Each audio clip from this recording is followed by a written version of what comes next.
All right, Keith Idec is back, uncrowned on Yahoo Sports, boxing news, good friend of the original podcast, Boxing with Chris Mannix, making his first appearance, though, on the renamed Boxing with Mannix and More. So, Keith, let me officially welcome you to the new brand, the new umbrella that includes our good friend Sergio Mora.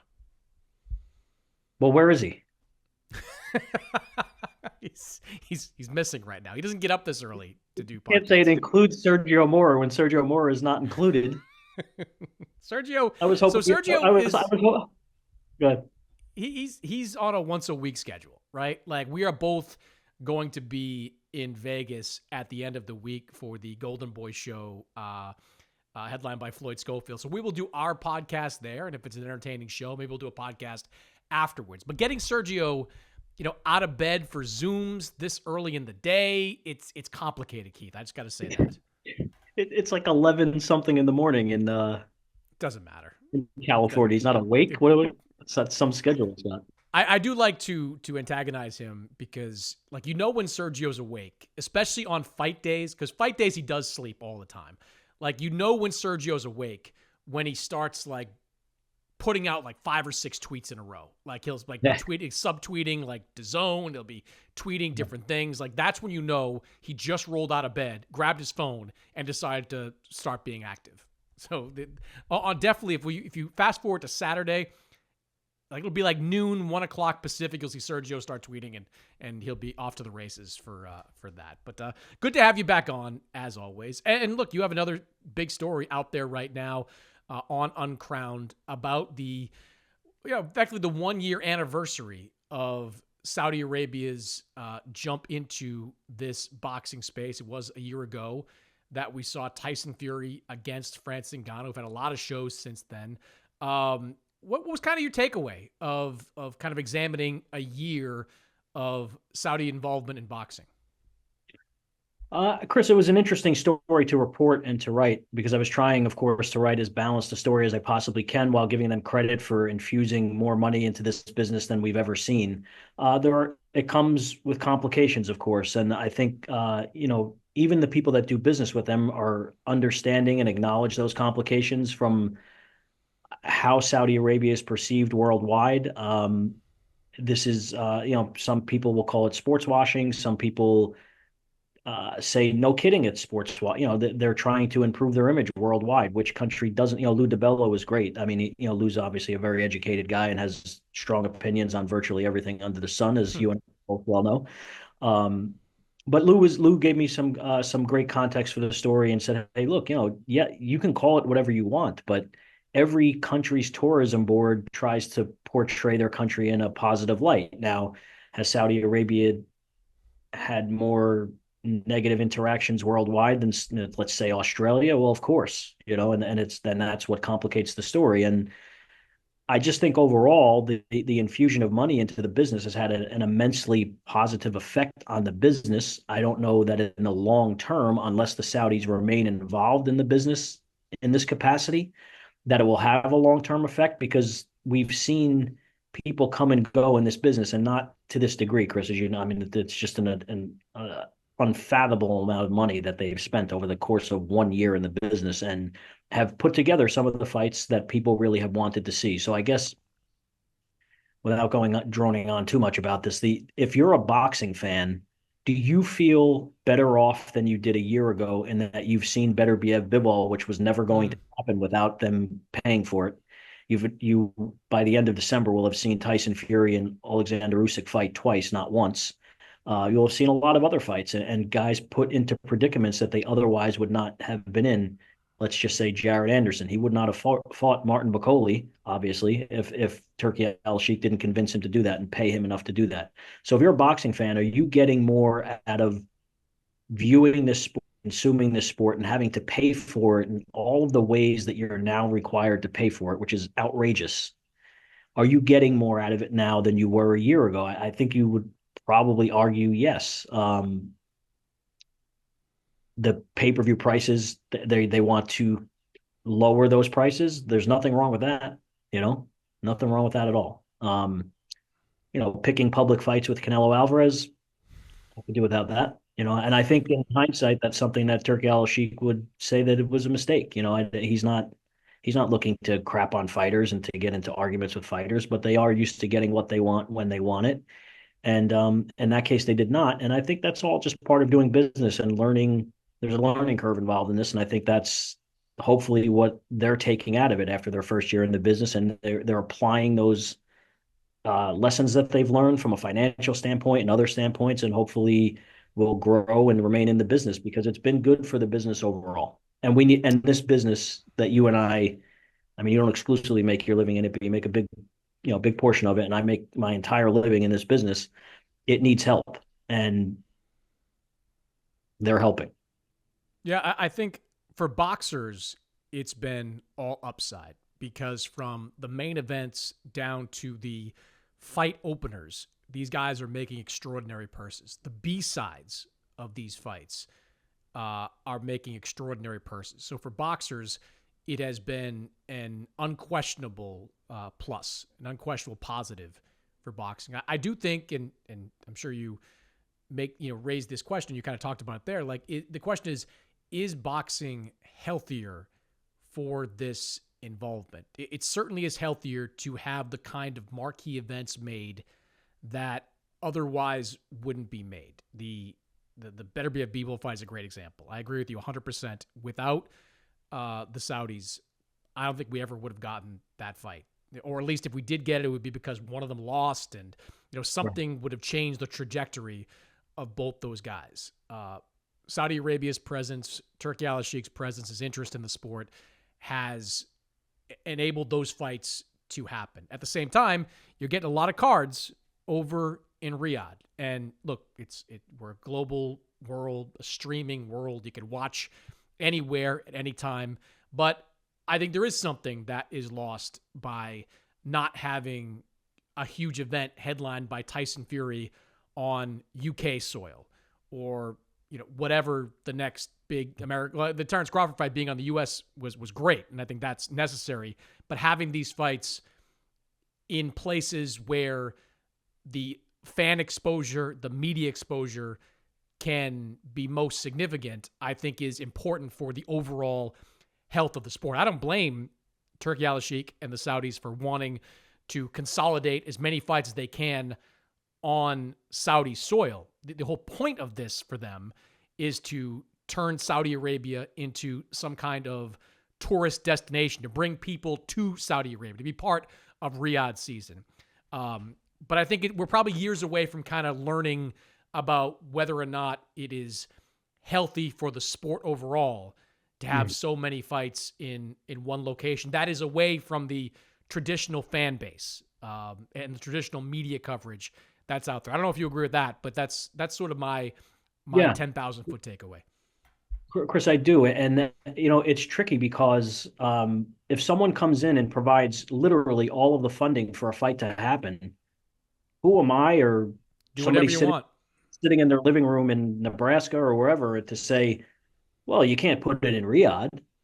Look, I'll put it in my backyard if the Sheik wants to put it in. I'm sure his backyard could accommodate all those fans, probably if I had to guess. But you'll put it where you want, when you want, and whoever doesn't like it can either not watch it or don't participate in it or whatever. I mean, there is a price tag that comes along with these fights happening. So we're all adults. You better, you're either on board with it or you're not. And I get a lot of the concerns. I understand why some people don't want to either travel to Saudi Arabia or get involved in this in any capacity. And people are adults and free to make their minds up in any way they see fit. But this is the reality that we're in now. And the one thing I find very interesting as it relates to Beterbiev and Bivol specifically, Chris, is this fight in some ways did not happen up until now because of world politics.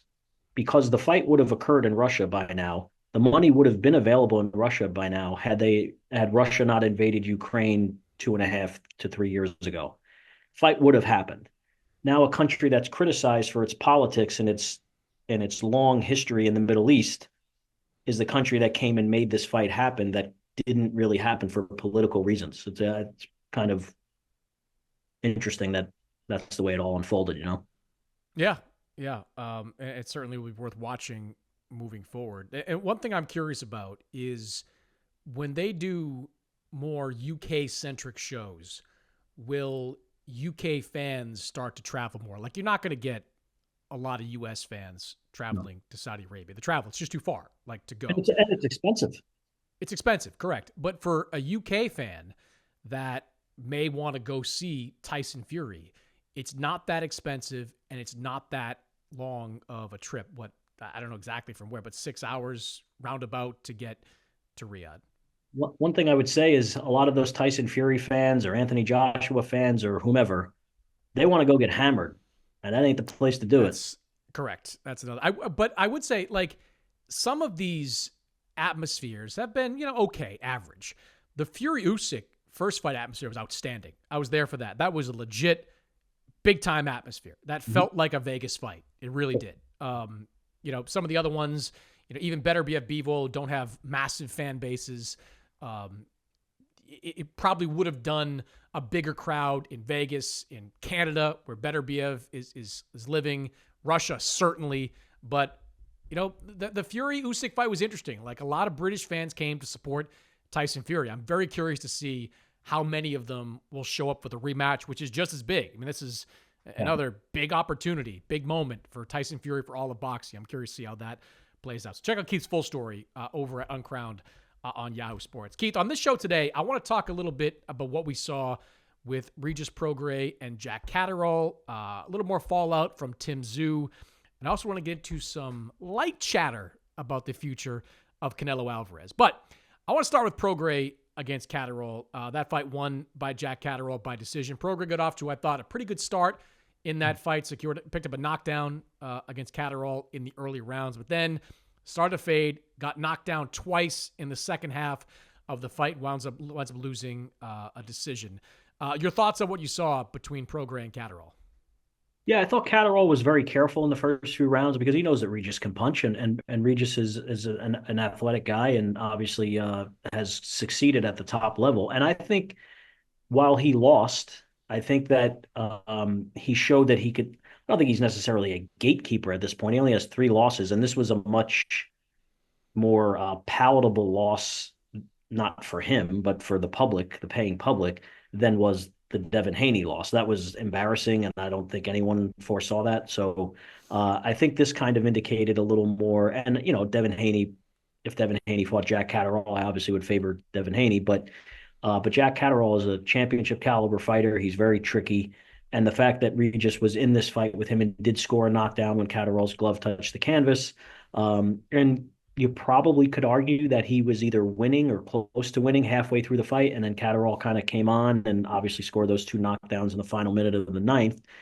Great performance for Catterall, I thought, Chris. And, this guy is well deserving of a title shot. He deserved one before Saturday night, clearly deserves one now. And also, I think good for Catterall in the sense he's not as you well know, he's not a talkative guy. He's not a trash talker. He's not a, hey, look at me type of personality. And according to what Eddie said, they did over 8,000 in the brand new Co-op Live Arena in Manchester, which is probably like 20 miles or so from where Jack Catterall grew up. So that's his area. So he's done over 8,000 for this fight. The rematch with Josh Taylor, which was a higher profile fight in the UK, obviously drew around 11,000, maybe a little less than 11,000 in leads. So he's becoming a ticket seller, not a Anthony Joshua level ticket seller, but maybe a Josh Warrington level ticket seller. And they need those in the UK, and they appreciate his style, despite that he's not perceived as a huge puncher, probably a bigger puncher than his record reflects. But but he's well liked, obviously. People want to see him fight. So that's a good thing to take away from this event as well. Yeah, he's more boxer than puncher, but he is a puncher, right? There is a boxer-puncher element to him. He's got a craftiness to his game that he looks for angles, fights at certain ranges, but he's got some power there. Regis Prograis saw that in the second half of the fight. When he lands clean, Jack Catterall has some pop behind it. Look, I'm happy for Catterall. I did think he thought he won the first fight against Josh Taylor when that fight was for the undisputed championship at 140. Comes back a few fights later after some stops and starts and gets his revenge in a very good fight against Taylor. Now he's got 2 fights in a row where these are quality wins, beating Taylor in that rematch and beating Prograis, who's only been beaten by Taylor and by Devin Haney. So at 31, it seems like Jack Catterall has got that momentum that he thought he was going to have after that first Taylor fight. He's got it back. And now he's in a pretty good position. I mean, we've got the Liam Paro versus Richardson Hitchens fight happening on December 7th. Both those guys are promoted by Matchroom. That's a very easy fight to make if you're Eddie Hearn and you want to match Jack Catterall against the winner of that fight. He's also in line somewhere for the WBO belt that Teofimo Lopez now owns. It should be a title shot in his next fight. I think he's earned that opportunity, having only that one blemish on his resume being a disputed defeat to Taylor. I think if you're Jack Catterall, you got to look at your manager, look at your promoter, and say, hey, it's title shot or bust right now. Let's start with the Hitchens versus Paro winner, and let's go from there. That's what the approach I would take if I was Catterall. Yeah, and I think that's exactly what Eddie will look to do because he promotes all three guys. I mean, he promotes Paro, he promotes Hitchens, and he promotes Catterall. And as you said, it's an in-house fight, easy to make. Hitchens is the number one contender in the IBF rankings, as they're prone to do. The number two spot is vacant because they weren't able to schedule an eliminator of some sort. So the next available contender after he satisfies his mandatory, or if Hitchens wins, the next available contender is the third-ranked Jack Catterall. So maybe Catterall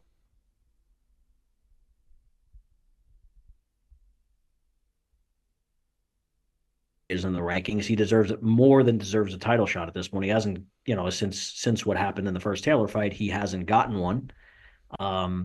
So he deserves his shot. And I think the winner, the thing that I found interesting that Eddie said in the post-fight press conference was, let's just say Paro wins, he's going to want to defend his title in Australia, which is reasonable. He's not fighting in Australia. They have some kind of interesting, lucrative site deal that has brought a fighter from New York and a fighter from Australia to Puerto Rico, of all places. I don't understand that entirely, but of course, Jose Pedraza was supposed to fight in that Richardson Hitchens in that main event. But so they're making some money off of that site deal, which is why that December 7th fight is in Puerto Rico. But let's just say Paro wins. He wants to fight in Australia. Catterall says he's willing to go to Australia. Hitchens wins. He doesn't really have much of a fan base in New York that I know of. But he might want the fight in New York, and he's the champion. But if you can offer either of those fighters, whether Paro wins or Hitchens, if you can offer them more money to come to the UK, where Catterall has now proven himself as a ticket seller, that might be where the fight winds up, in the challenger's backyard as opposed to the champion's home country. Yeah, I think there's real money for Paro against Catterall in the UK, having an Australian champion against a British contender. I think that's sellable to the Australian government, who has, to your point, shown that, hey, we're willing to put up some cash to make these fights happen over there. They've done that, did it with Devin Haney, a few Kambosos fights over the last couple of years. So I think that makes sense. Hitchens, I don't think you can do that fight in New York. Like, Hitchens does not have a fan base in New York. And putting him in against an Australian champion in New York City, I don't know how you sell that. Like, I don't know how you sell any tickets for that fight. So I think for Hitchens, if you win, you got to go on the road, collect a big check to fight in the UK, and hope you can outbox Jack Catterall. And for Paro, I think you'd want to drag Catterall back to Australia. I know they were talking about doing a fight for Paro for this fight back in Australia. For whatever reason, it didn't come together. They're going to do it down in Puerto Rico. But for your next fight, I would imagine Paro would really want to bring a major fight back to Australia. Now, go ahead. You got one more thing? Yeah. I have a suggestion on how to sell. Let's just say Hitchens wins the fight and he wants to fight Catterall in New York. What do you think of Boots Chikadze 3? Well, my thought was, you said that the IBF number 2 at 140 was vacant. How about Chikadze moves down and he gets the mandatory opportunity for the Hitchens fight? So he loses to Boots, but he drops down and gets the mandatory for either Paro or Hitchens. Your thoughts on that? Well, if anyone can make it happen, it's the IBF, I suppose. So definitely. Or go he'd up. He'd have to lose. At a bare minimum, he'd have to lose all 12 rounds to Boots again. Maybe get knocked out for that to happen, but we'll see. We'll see. There's many weight classes that the IBF can slot Karen Chikadze in. Many things for them to do. Regis Prograis, in the aftermath of that fight, announced plans to retire. So he was going to take up bare knuckle, which he talked about before. I did an interview with him on the pod days before that fight. He brought up bare knuckle and his desire to get into that form of combat sports. But then the day after, Keith, you see Regis on social media saying, hey, maybe I should move up in weight, talking about maybe going from 140 to 147. Before this fight, Keith, I was actually in favor of Regis moving up. He's basically a career-long junior welterweight. And a guy like that, you figure he'd grow out of a weight class eventually. Never really did. But after watching that Catterall fight, I don't want to see Regis going up 7 pounds to fight someone with more power than Jack Catterall or Devin Haney, both guys that put him on the mat in their respective fights. That doesn't make sense. I don't know anything about bare knuckle, and if he'd be successful there, who knows? That's a sport or a combat sport that is really unknown to me. But I do think it would be a mistake for Regis to stay in boxing and move up in weight. I think that's asking for an even worse outcome than what we saw with Prograis and Catterall. What do you think? Yeah, I didn't think he was badly hurt by either of those knockdowns against Catterall, but your point is well taken, Chris. He's going to be fighting bigger, stronger guys that will rehydrate to much higher weights than he's accustomed to fighting. And I don't know where his punch resistance is at this point, because I was surprised that Devin, it wasn't, again, I don't think he was really hurt when Haney knocked him down in the third round, more of a flash knockdown. He did go flat on his back the first time that Catterall knocked him down, but he popped right up.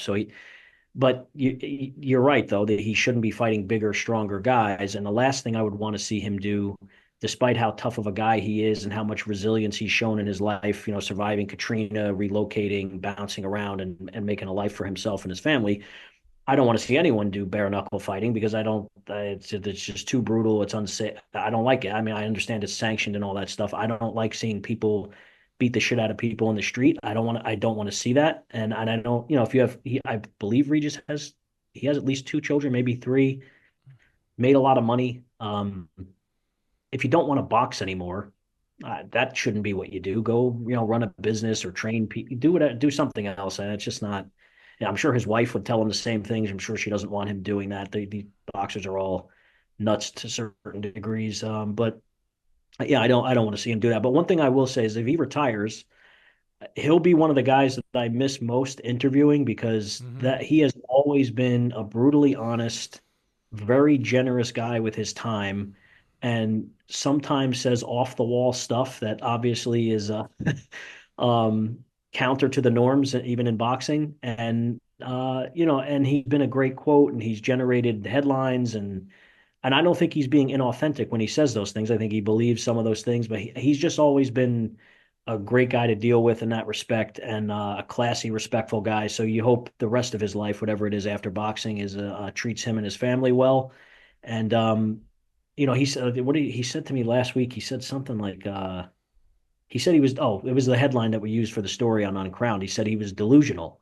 You don't hear too many people in any walk of life call themselves delusional, but he was adamant. He said, I'm delusional. Yeah, no, and I understood his point and what he was saying, that like, to compete at this top level, if you take the ass kicking that I took against Devin Haney, you have to be pretty damn delusional to come back 10 months later and say, I'm going to beat this guy, that guy, that guy, and that guy. There is a certain aura of delusion about that. And I'd never really heard anyone say that. I've heard them say it about their opponents and other people. You don't typically hear people say that about themselves. And I was like, man, this is pretty refreshing that he's just like, just brutally honest like that. And I've always appreciated that about him.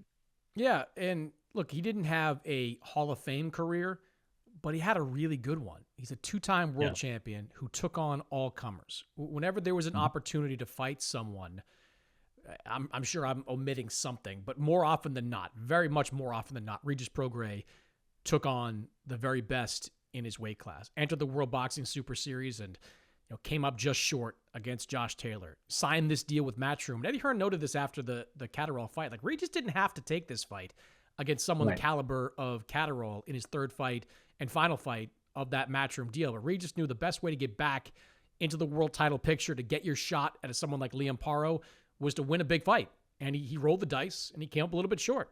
No shame in that at all. I mean, he's 35.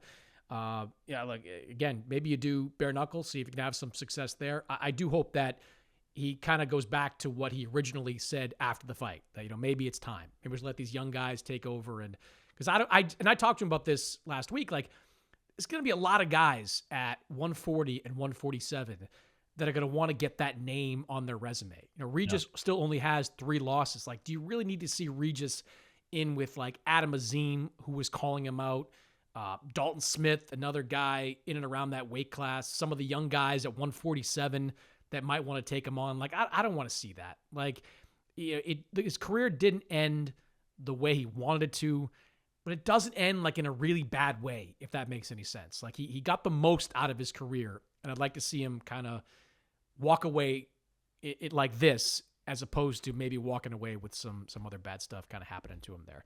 All right, let's talk a little bit about the light heavyweight fight we saw a couple of weeks ago with Beterbiev and Bivol, because it sounds like, Keith, we're going to get the rematch. Eddie Hearn among the people saying that Turki Al-Sheikh wants to make that rematch happen, which I think is great news. Despite the outcome, those two guys are still 1 and 2 in the 175-pound division. I hope the sanctioning bodies allow that fight to be for undisputed. The question is, will it happen next?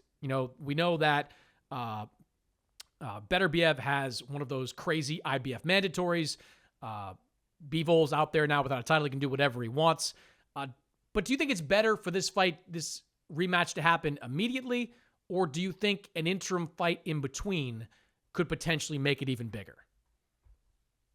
No, I think immediately is the way to go, Chris. And I say that because Artur Beterbiev is going to be 40 years old in January.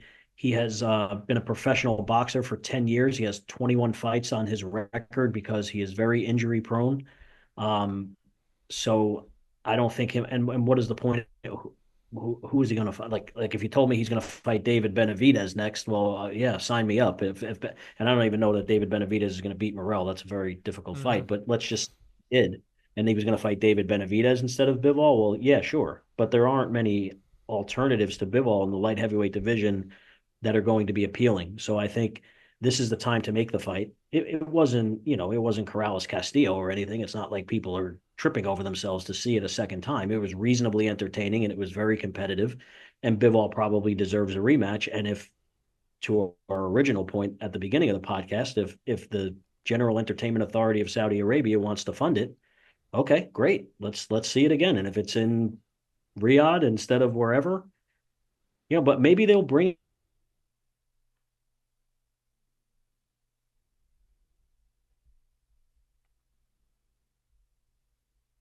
That's where he's lived since 2013, and he's established a fan base there, and he trains there and all that.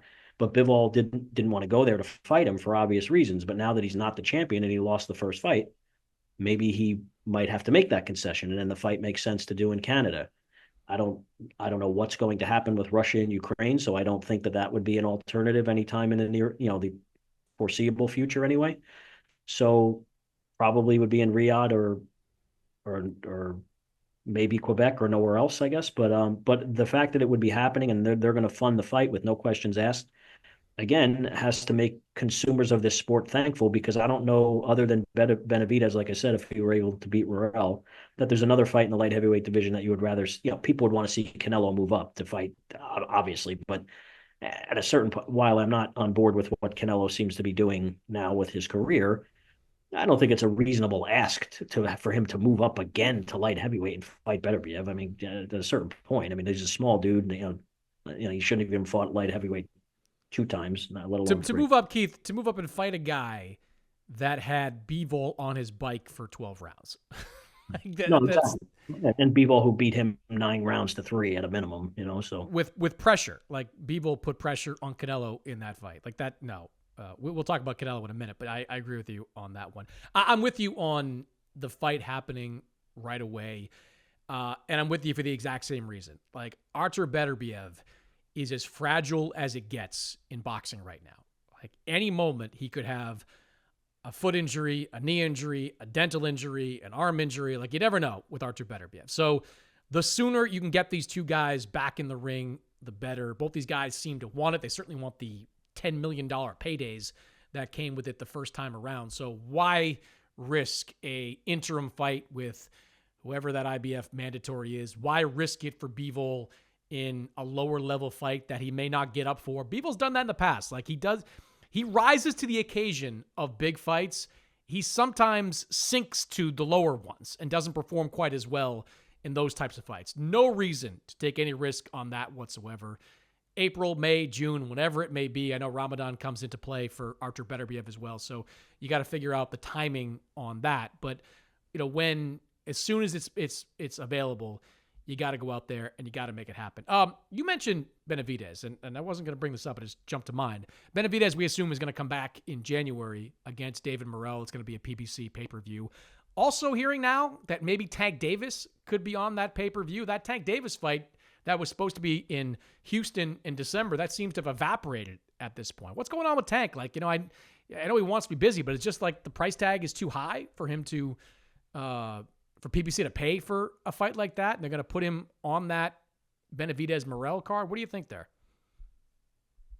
Gervonta Davis wanted to fight Vasily Lomachenko 5 years later than the rest of the world wanted it, but he wanted that fight. PBC wanted that fight. Top Rank wanted that fight. That fight was almost finalized. It was done. The numbers were worked out.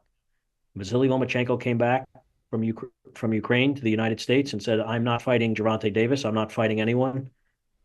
I'll let you know what I'm going to do eventually. Gervonta Davis would have been fighting Vasily Lomachenko either this Saturday or next Saturday.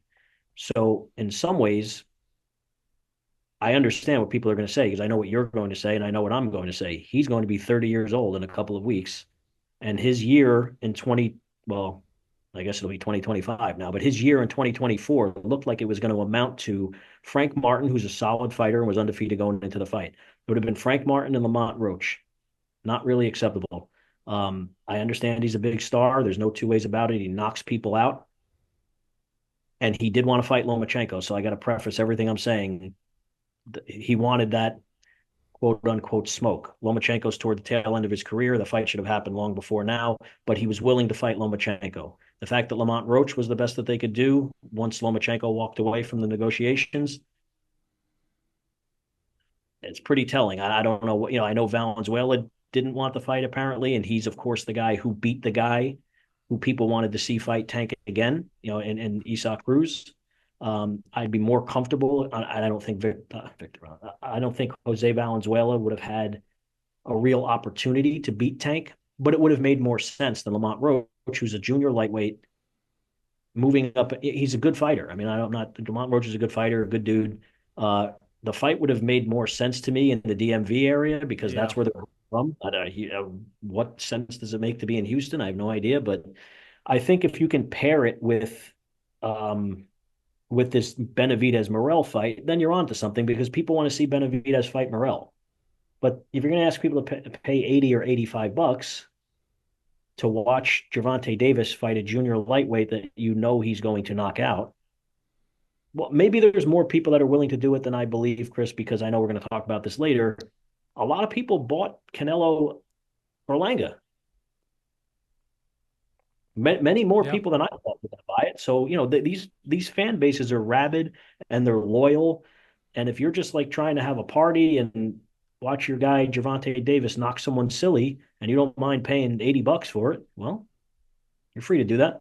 I don't know how long. I think it's tough though. I think Canelo's got a higher floor for pay-per-view buys than Gervonta has. I think his fan base has shown that they will buy him against anybody at a pretty high level. I don't know exactly what the number was for the pay-per-view with Canelo Berlanga, but I do agree. It was higher. Whatever it was higher than I thought it was going to be. There were some happy people in the camp of Edgar Berlanga and Canelo Alvarez and everyone involved with it in the aftermath of that fight. Gervonta, he's still going to do pay-per-views against anybody, but it's a much lower floor for him. And then maybe financially it just doesn't make sense if you're paying Gervonta a lot of money in a guarantee, probably some upside on that. Like, how do you make the numbers work? Now, I would love to see it as part of that Benavidez Morrell show. That's a take my $80 type of money. I don't know who would be the main event there. I mean, Benavidez Morrell is the far better fight, but Gervonta is the bigger star. But either way, for a pay-per-view buying audience, that is worth it. You are getting your money's worth, I think, with Gervonta against Roach. And Roach is good. He'll give him some trouble. I think I think he'll eventually get knocked out. But then you get Benavidez against Morrell, which is the second best fight you can make in the light heavyweight division. And a big fight to a U.S. audience that will be putting up the money to buy those pay-per-views. So I would love to see that happen. I don't know where it stands, though, right now. I mean, we still have no official announcement yet on Benavidez against Morrell. We assume it's January, February, whatever it may be, but I would love to see that Gervonta fight, whoever it's against, be on that card and part of it. They did it before. I like that. I'd love to see him do it again. Right. And because if that happens, Chris, if it goes that way, it's almost like, oh, well, we're getting a Gervonta Davis fight too. I mean, who cares? Yeah. You know, this is not why I'm paying $80 for this. I want to see Benavidez fight Morrell. So then you know what I mean. But if that is the main event and that's what you're building the entire show around, that's much more difficult. And yes, he's a big star, and yes, he knocks people out, and yes, he's one of, in my opinion, one of the top 10 pound for pound fighters in the world. That's all true, but he, like you said, he's a star. He's not that big of a star where you just roll into the ring against anybody and do 500,000 paper buys. Those guys don't. There's one of those. One of them. There's one, and he ain't the one. So you need a dance partner, as popular as he is and as violently as he knocks people out. You need some semblance of a sellable dance partner to do pay-per-view fights. So Frank Martin's very good. If Frank Martin fought Lamont Roach, I would favor Frank Martin, but again, not like the traditional B-side that you would build an event around. And so Yeah. I mean, I will see what happens. And maybe they wind up going. I haven't heard that this is going to happen, but maybe Gervonta winds up fighting someone else. I don't know, but you almost don't. The tricky thing is, as you mentioned, Chris, Benavidez Morrell, clearly the main event there. Gervonta Davis has a big ego, and somebody tells him he's going to be in the co-feature to whomever. I don't think that it's going to go over well, and he might just say, I'm not doing that, I mean, if you're delaying this Roach fight, it does make more sense to dump it all together. Like, I don't know what exactly happened with Rayo Valenzuela. Robert Garcia came out and said the offer they got was to fight at 135. Have the fight at 140. Give Gervonta a chance to win a legitimate title, as legitimate as they get with the WBA, at 140 pounds, and do something, not different because he's moved up before, but, do something a little bit off the beaten path a little bit. Go up to 140 and make that fight happen. I think Valenzuela wants the fight, but I don't think he wanted it in December, and I know he didn't want it at 135. So why not, shake things up and go with Valenzuela, which I think is a better fight. I'm much more interested to see Valenzuela after what he did against Pitbull Cruz go up against Tank than I am against Lamont Roach. I mean, I think that's safe to say for most boxing fans. Yeah, you're right, Chris. And then on the flip side, Gervonta Davis is unequivocally the A side in that equation. Do you want the fight or don't you? I mean, Yeah. As we've seen, when he has all the leverage, which is in every negotiation that he's involved in, he has the leverage. He's going to make you acquiesce to what he wants, not what you want. So if Valenzuela thought that he could get down to 136 or 137, where we heard that before, right? And Ryan Garcia is a much bigger star than Jose Valenzuela, and he did it. And he has been complaining about it ever since then, and so has Oscar De La Hoya, but you took the money. So Valenzuela is how many inches taller than Tank? 3? He's a bigger tall. guy. Yeah. Bigger guy, and I get it. If he can't make the weight comfortably, you don't want to just take a payday and go in there like a zombie and get destroyed. You don't want that, which I get. But I don't. I guess to answer your question, do I think Gervonta Davis is going to say, "Okay, I'll move up to 140 to fight you"? No, I don't think that. I don't see that. Oh, that would be disappointing, especially if the outcome is instead to go into that Lamont Roach fight. Let me finish with this, Keith. We talked a couple of times now about Canelo Alvarez and what's next for him. We're around the age, Keith, of where we remember the game Carmen Sandiego. Like, where in the world is Carmen Sandiego? Right now, I'm feeling that way about Canelo Alvarez, who was in Japan, watching Inoue's brother fight, taking pictures with Inoue. And now we hear, courtesy of Ben Shalom of Boxer, that there have been at least some preliminary conversations about matching Canelo against Chris Eubank Jr., which presumably would take place over in the UK for Canelo's next fight. That's a little bit of a twist because I was in Riyadh when Conor Benn jumped in the ring and challenged Chris Eubank, and I was operating on the assumption that at some point we get that fight happen in 2025. But now it seems like Eubank is back in play. So I think I know how you're going to answer this, but how do you feel about the possibility of Canelo Eubank in 2025?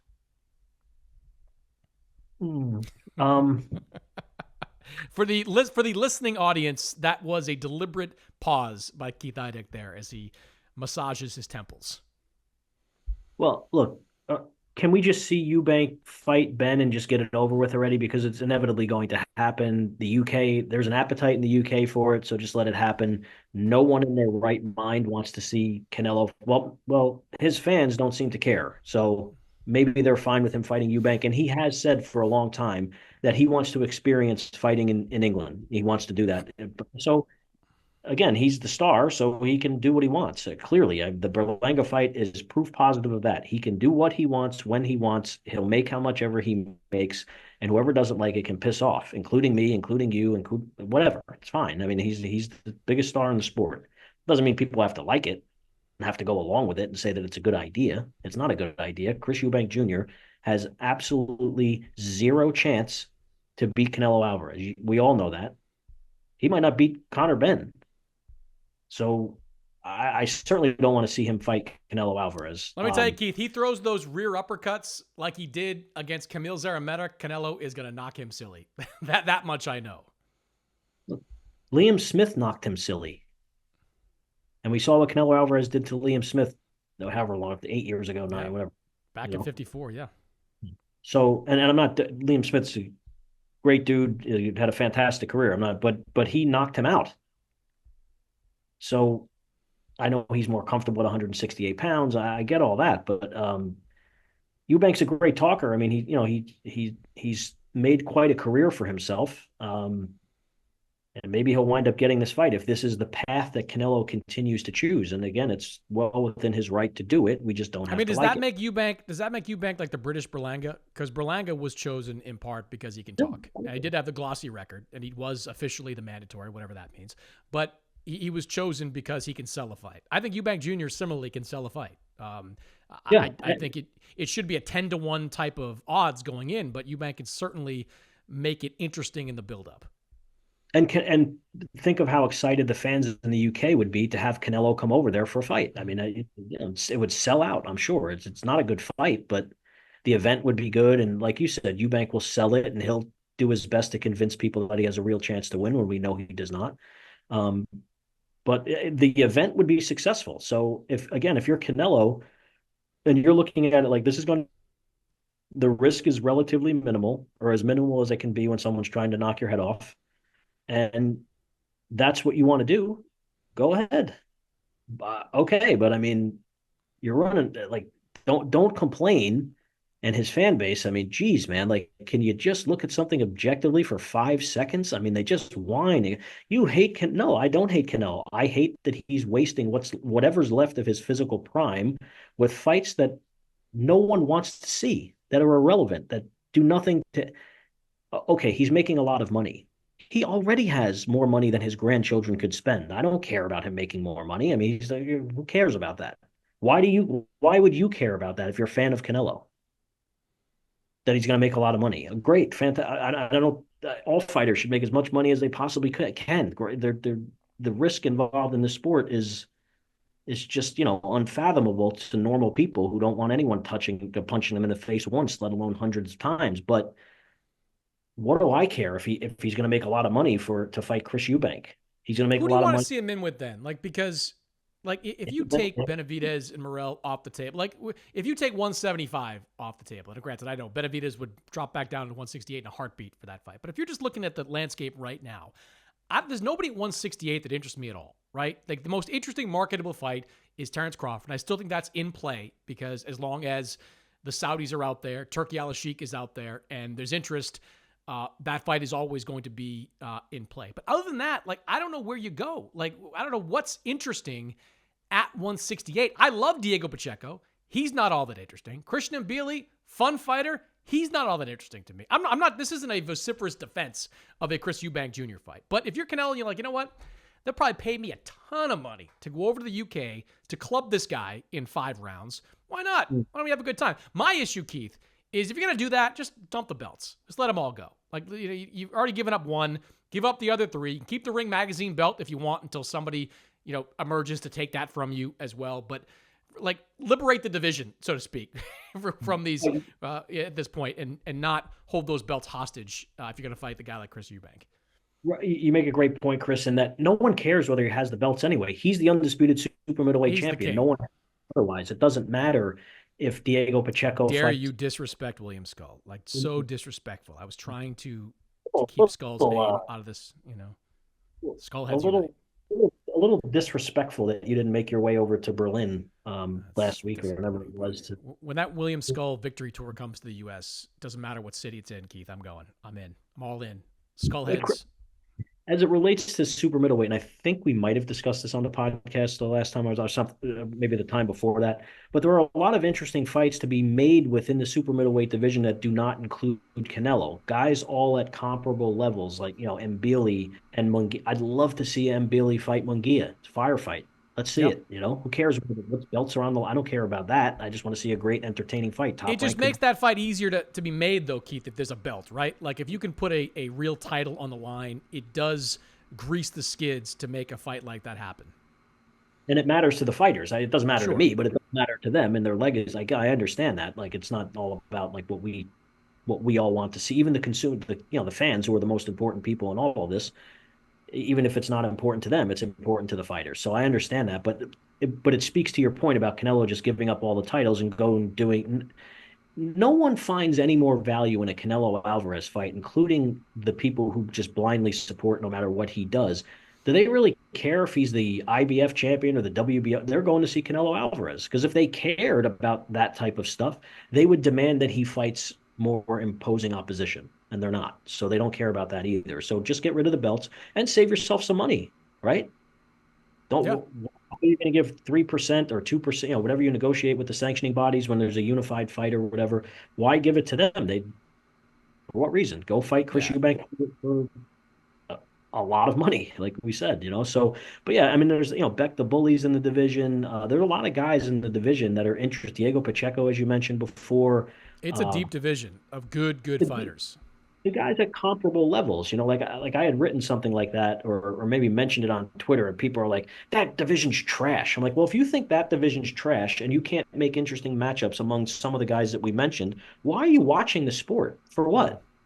You don't want to see entertaining competitive fights? It's not all going to be Canelo against whomever or Gervonta Davis against whomever or Joshua Fury. These fights are interesting. So I don't know why people wouldn't want to see those types of fights, but that division is comparatively deep. Let's Hmm. just say to the middleweight division. It's a Oh, wasteland for the most. night and day. It's like junior middleweight and super middleweight are two very deep divisions with guys, as you point out, comparable skill level, fighting in the top 10. All of a sudden, and none of these guys really are huge cash cows, which makes unification fights easier to make, which are even better fights. So I would like to see him just drop the belts. Go on a global tour, fight in Japan, fight in the UK, fight wherever you want, do whatever you want. You're going to make 35, 40 million plus no matter who you go up against. That has been proven. But, kind of let these belts go and let the division kind of move forward as it goes. Keith, check out Keith's stuff over at Uncrowned. Terrific story on the 1-year anniversary of Saudi Arabia's new entry into boxing, Turki Al-Sheikh's entry into boxing. Keith, great stuff, man. Always good to catch up. Thanks, Chris. I appreciate it. Tell Sergio to get out of bed. It's like 4 o'clock in the afternoon in California. We're at least 15 to 20 minutes away from that happening.